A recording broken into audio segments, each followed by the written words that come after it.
এই ছোট প্রাণীটার কাজ দেখে পুরো জঙ্গল লজ্জা পেয়ে গিয়েছিল।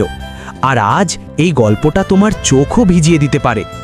একটা গভীর জঙ্গলে হঠাৎ ভয়ঙ্কর আগুন লেগে যায়। হাতি, বাঘ, হরিণ সবাই যে যেদিকে পারে পালাতে শুরু করে।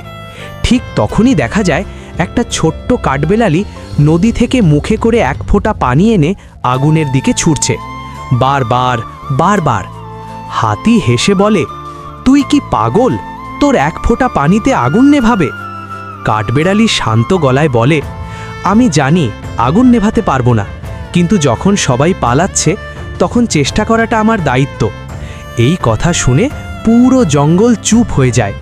একজন একজন করে সবাই ফিরে আসে, সবাই মিলে চেষ্টা করে, আর আগুনটা ধীরে ধীরে নিয়ন্ত্রণে আসে। এই গল্পটা আমাদের একটা কথাই শেখায়, তুমি কত বড় সেটা নয়, তুমি চেষ্টা করছো কিনা সেটাই আসল।